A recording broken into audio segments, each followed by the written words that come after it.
LinkedIn might be the hottest platform for you to be on as you want to grow your network. Why? Because LinkedIn is not about viral sounds. It's not about dances. It's not about doing some trendy thing out in the industry. It's about forming actual connections with people that you want to connect with, which to me makes it so rewarding to grow on that platform. But there's a lot of noise and there's a lot of bad advice on how to actually grow your network on LinkedIn. And today we're going to walk through 4 things that you can start doing today to take your LinkedIn game to the next level. How do Oli and I know these things? Well, for the last year, we have been absolutely focused on LinkedIn as our one platform that we both want to grow on. We have more than doubled our followers and our connections. We have had, between the two of us, somewhere around 700,000 impressions on our posts. We post almost every single day on it. We have made lots of business connections. We have formed a lot of really great relationships through the channel. And the beautiful thing is we've spent $0. Literally $0. I've ran not one ad, none at all. This is all organic.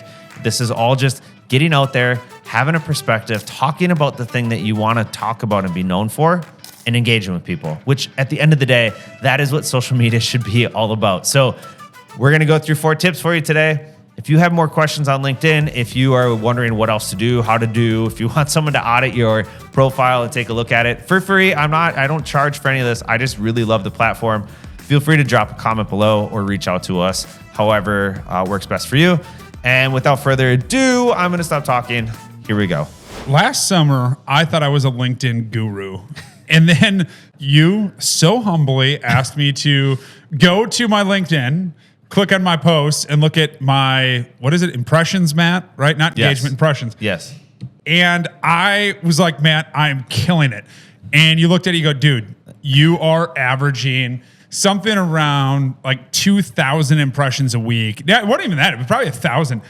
But I was like, well, why does this matter? And so we got to this long, drawn-out discussion over the next month about why LinkedIn is such a powerful tool and how do you increase that engagement, right? And there are 3 key things that I want to talk with everybody about. I mean, I share this with people constantly. All my buddies in insurance, I'm like, dude, you're an idiot. Stop posting stupid crap about your broker. Nobody cares. Post stuff that people actually want to engage with and want to see. So with that said, Matt, let's jump right into those top 3 things. Let's level set real quick. We'll give a little background so everyone understands where we're at in the journey and they can compare where they are versus where we were a year ago. So you said you thought last summer, so it's February 2024. We're talking 8 months ago. You thought your LinkedIn game was strong. You were good. Why? Why did you think that you were good on the channel? Well, because, I mean, this is the funny part, okay? I thought I was good because when you're in corporate America, and you know, if you listen to this, you might be. I just thought that I was doing it right because all the marketing gurus and the big companies are like, hey, we're going to create this really cool post. Why don't you post it? And they never talk to you about impressions. They never talk to you about engagement. It was like, are you posting a lot? And in my mythical, magical mind, I'm like, man, I'm posting a bunch of shit. And someone's going to call me one day and be like, hey, man, I want to buy insurance from you, which never happened, by the way. So I think you had, what, 2,000 followers? No, I didn't have 2,000 followers. I probably had at the time when I got fired, I probably had, my guess, maybe 400 followers, 500. I mean, I didn't have many. How many connections, though? A couple thousand. Yeah, so connections and followers, LinkedIn, it's the same thing to them. They don't differentiate. So you were like 2,000 connections. 2,000 connections. So I think that's important to point out. Oli spent, and I was the same way, right? And probably the first 10 years I was on LinkedIn, I was so specific on who I would connect with. If somebody would send me a connection invitation, I didn't know who they were, I flat out declined it. In fact, I used to be kind of a snarky moron, and I would like, I don't know you. Why are you asking to connect? I only connect with people I know, because I thought LinkedIn had to only be first name basis. Like literally you understood how it was working with that person. Right? Like I was honed in completely, and I didn't have anywhere near as many connections, follows as you did. But you kind of connected with a lot more people, right? Because of the nature of what you were doing with selling. Yeah, I mean, dude, I connected with everybody. Well, not everybody. I had a little bit of the snarkiness, but I tried to connect with as many people as I could.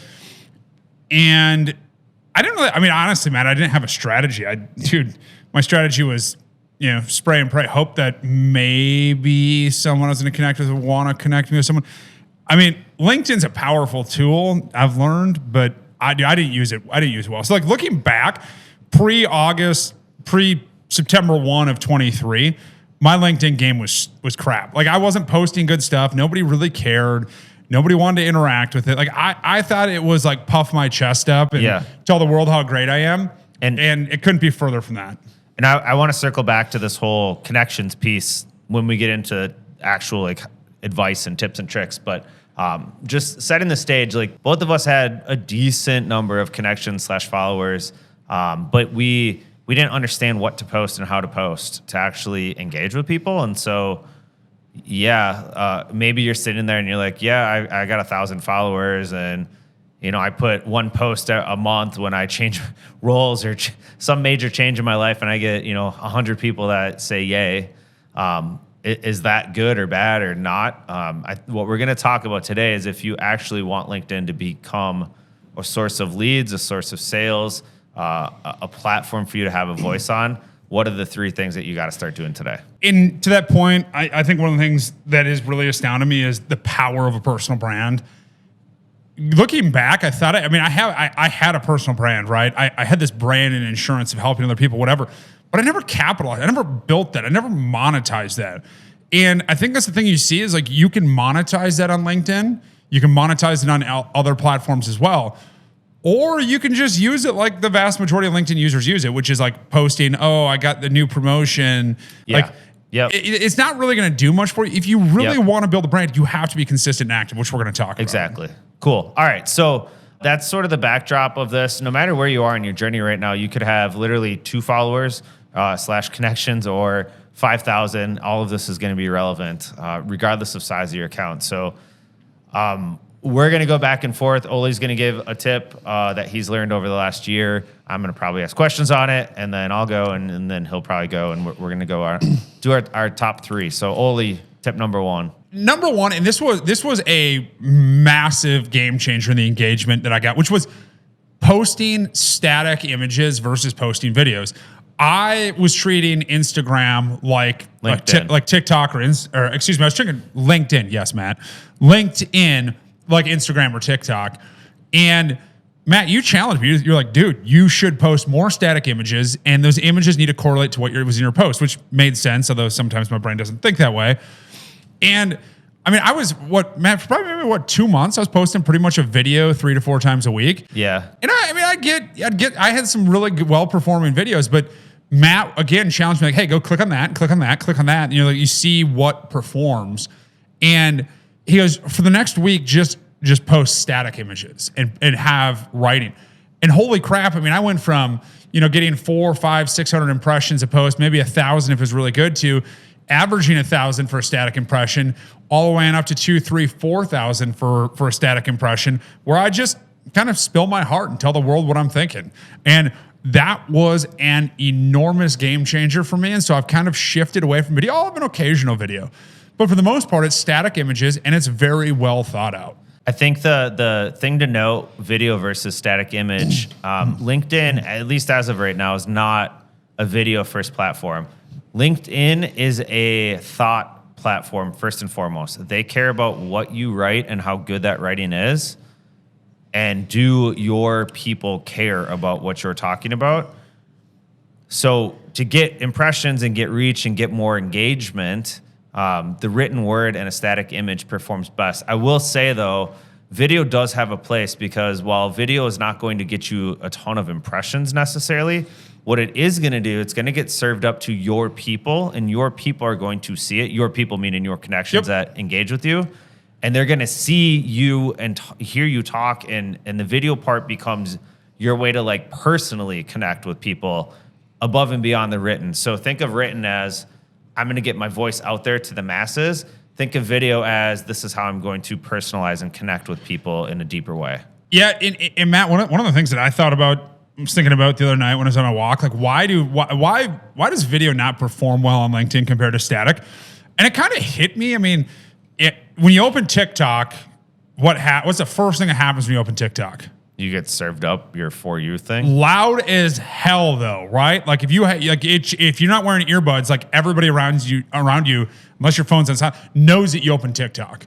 I think about that like in the business world too. Like if I see a video, I'm typically not playing it when I was in corporate America because I didn't want everybody around the office. I didn't have earbuds plugged into my computer at the office.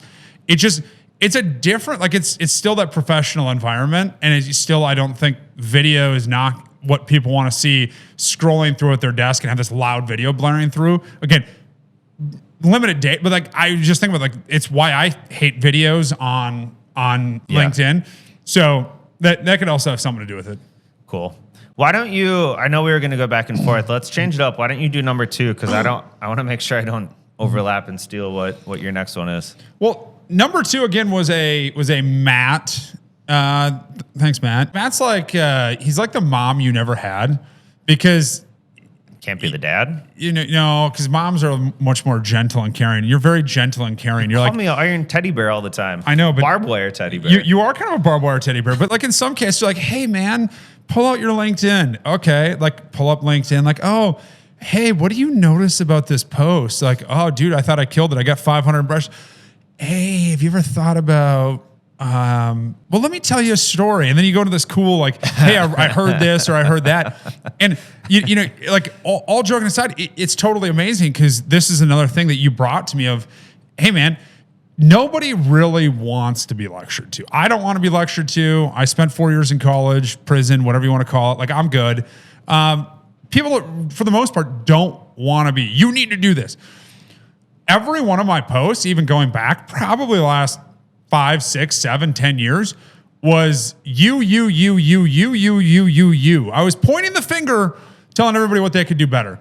Who the hell wants to read that or engage with that? You told me to shift. One of the things you said, Matt, was, Oli, have you thought about using I? You've got unique perspectives. Tell people what you're feeling, how you're feeling, what you did, how you did it. Once I switched from you to I, there was a fundamental transformation in how many people engaged with my stuff because it was no longer lecturing, but it was something that people can learn from, right? Like I want to learn from other people. If someone tells me a story, someone sits down, well, hey, let me tell you what you should be doing. I'm like, dude, you don't know me. But if someone sits down with me and says, hey, I'm going to tell you a story. This one time I decided to do X, Y, and Z and blah, blah, blah. And all of a sudden I'm like, well, shit, if I did that, I think things could be better. It's this huge transformational shift that I would encourage people to attempt if you want to engage an audience, because I have seen it firsthand multiple times over how much better my audience engagement is in comments, likes, whatever. It's really a fascinating thing. Yeah, I think the whole you want to take people along in your story, and not be preachy, and that's what the whole I thing is. If you're talking about your experience doing something, people can follow along and relate with that. Versus if you're trying to tell them what to do, you know, it's a lot easier to be like, well, who the hell are you to tell me what to do? Versus like, oh yeah, I totally jive with what Oli's talking about. Oh, that makes a lot of sense. I'm going to, you know, follow more of what he's saying because I feel the same way. Well, I mean, I think back to my days slinging the insurance and how every quarterly meeting, I hated them. And I loathed every one of those meetings. And looking back, I now understand why. It was a lecture. It was, you need to do this, and you need to do that, and you need to do this, and you need to do that. And then they'd talk about success stories, but those success stories still had a lot of yous.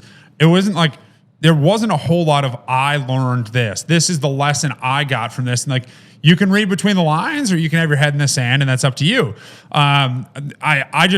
I think the power of any social media is being you, telling your stories, because other people are going to learn from them. Cool, man. I like both of those a lot. I know we said 3. I'm going to be a little quick, but I do have 2 that I want to touch on because I think for me, I was totally looking at all of these social channels in the way, way, way wrong lens. So I want to talk about how you're building your connections in the first place.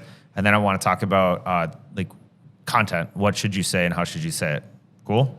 Yeah, and also let's not forget that probably maybe equally one of the most important things. Maybe you're going to cover this, Matt, but we do need to discuss very briefly at the end consistency. So let's not forget about that. That's going to be part of the content piece. Beautiful. Cool. Okay, all right, so let's rock. I want to touch on the context piece and the connections and who you are inviting into your network in the first place.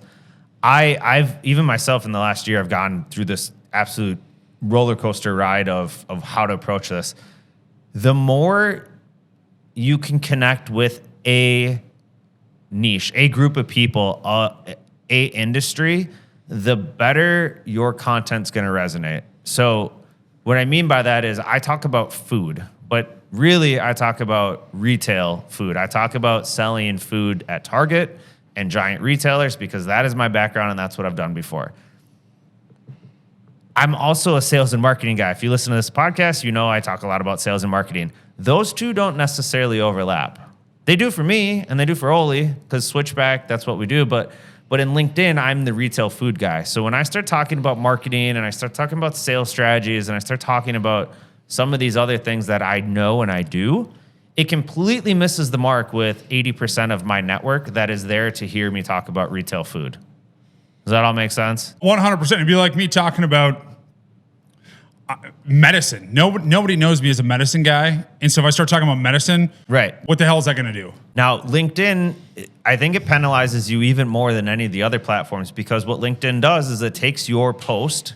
First of all, it understands sort of what are you even talking about in the first place. So if LinkedIn thinks I'm a retail food guy and all of a sudden I'm talking about marketing, or here, I'll give you a really good example. This happened last weekend. I run marathons, right, Oli? Yes, you do. You are running 2 this year, and it scares the shit out of me. My knees hurt. You said that my knees started hurting, man. Part of my thought is like I like to document the journey. It's that whole this is what I'm doing. If this interests you, this is how I'm doing it. You don't have to, but this is what I'm doing. So on last Saturday, I had a post of me in front of the mirror wearing a giant sweatshirt over my water backpack, basically saying like, hey, thank God, Minnesota, it's cold in the winter. I finally figured out how to not have my water hose freeze. And I have this sweatshirt thing over it, right?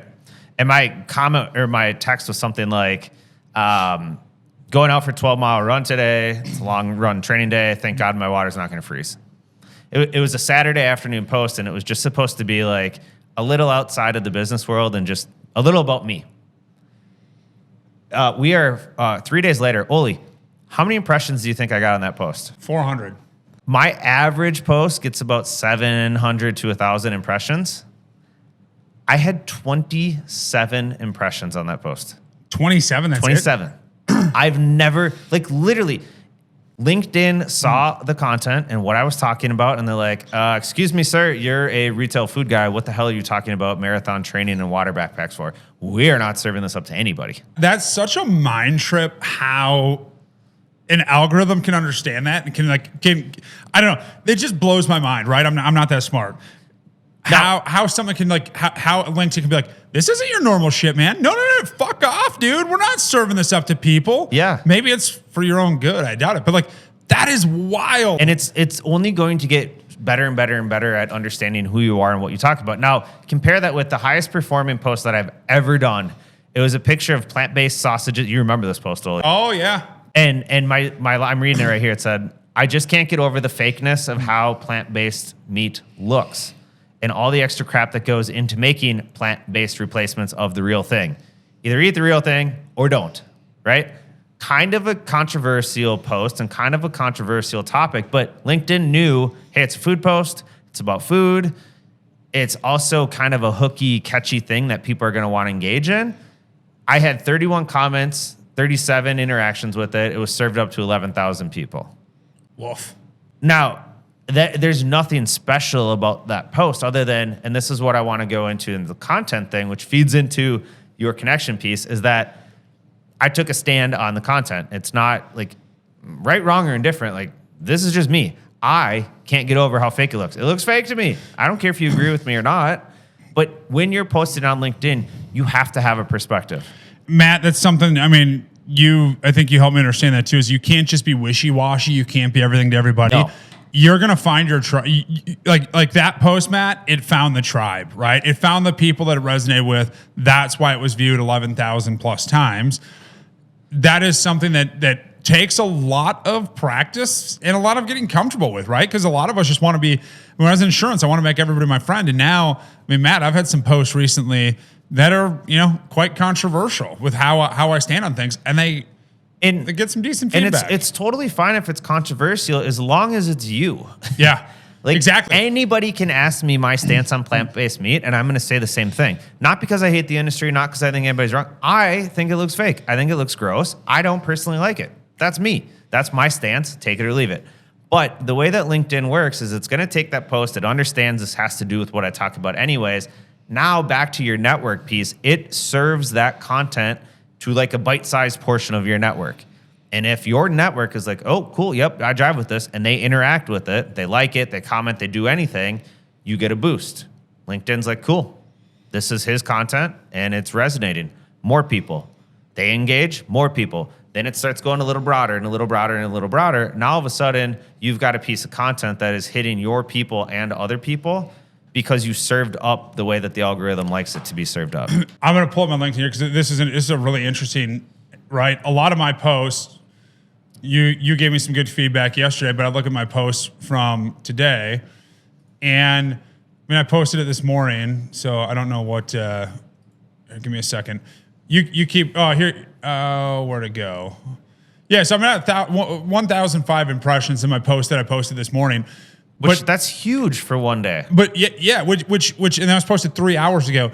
And the title of it was 3 things I do to make work compartmentalization a success. Three things that I do, not 3 things that you need to do. It's your perspective and your stance on things. And there was some not controversial, but there's some things in there that are not status quo. That was a good post. But at the same time, that is me. That is like, this is what I love to share. I don't love to share things about like great office furniture or whatever. Like, I love to share like my perspective. I've learned a lot. I've been through a lot. So why not share it? If I help one person today, I've won the day. So anyway, all right, Matt, what's number 2 for you? So that was kind of a piggyback on to building the network of people that you actually are speaking to, not for numbers' sake.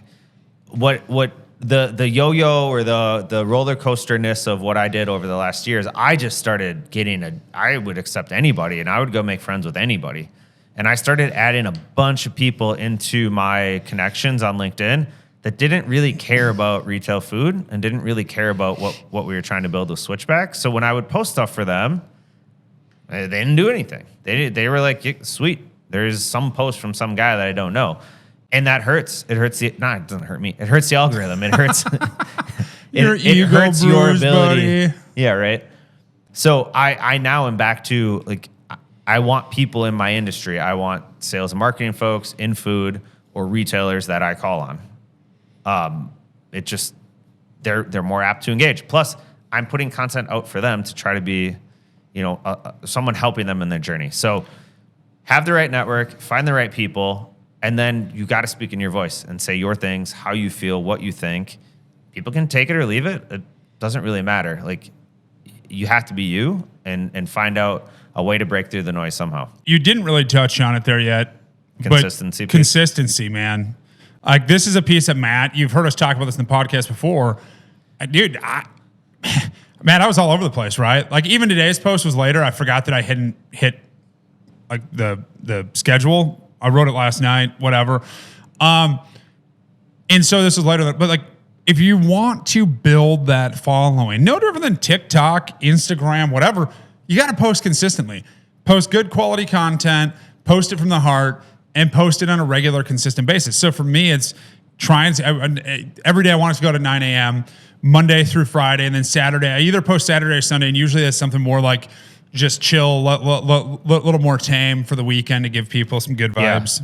Yeah. I'm Monday through Friday. I try to be somewhere around 8 a.m. Sometimes I'll schedule stuff out and I'll be like 8:02 or 8:06 or do something a little different. We're central time zone, so 8 a.m. in Minnesota is 9 a.m. in the East Coast. It's 6 a.m. in the West Coast.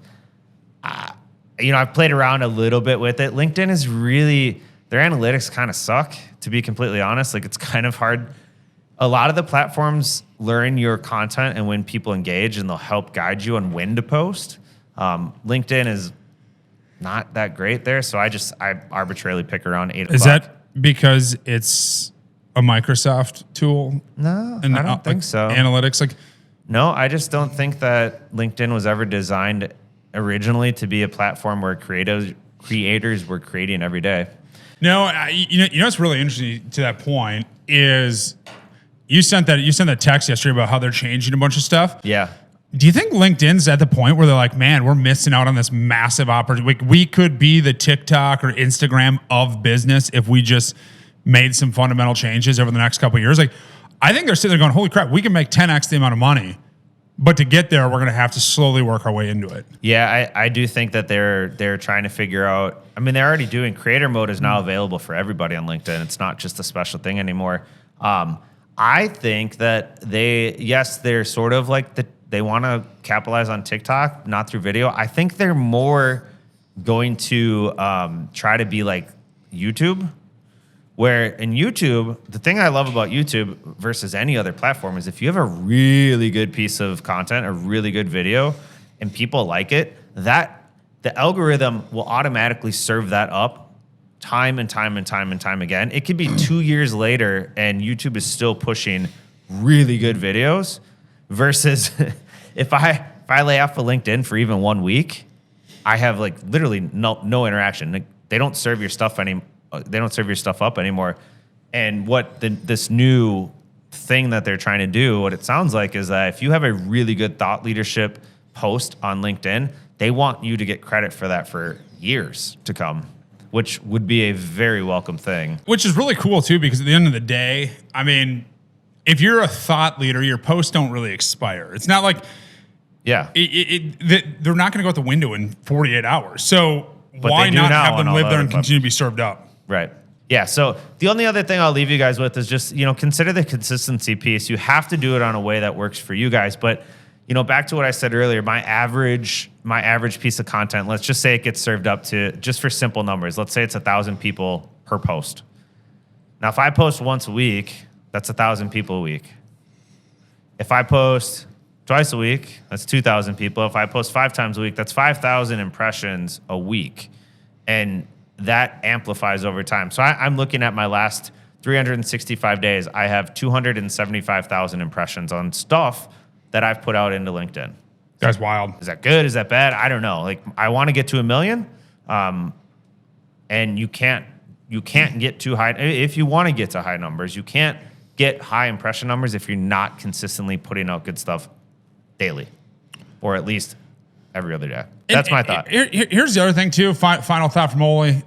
If you're not going to put out good content, why are you wasting the time? Right? Like and that was one of the pieces that I think the big realization in the last year was when I was in insurance, I was just regurgitating shit, thinking people care, but like people don't care. People just don't care about some things unless you make it unique and interesting and bring your perspective.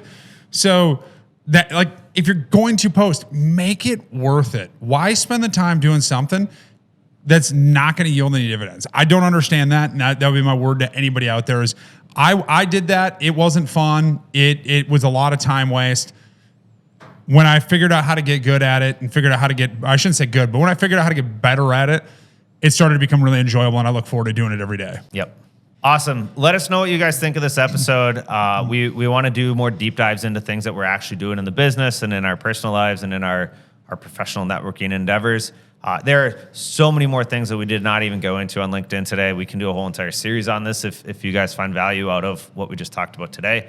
And like always, would love to hear from you guys. Leave a comment, drop a rating or review. Just engage with us a little bit and let us know what you're thinking of the show, because it gets kind of lonely listening to Oli yell at me every day, telling me I'm a bad mother. Someone needs to take the brunt of the abuse here. I get sick of yelling at myself. Awesome. Thanks, guys. All right. See you, everyone.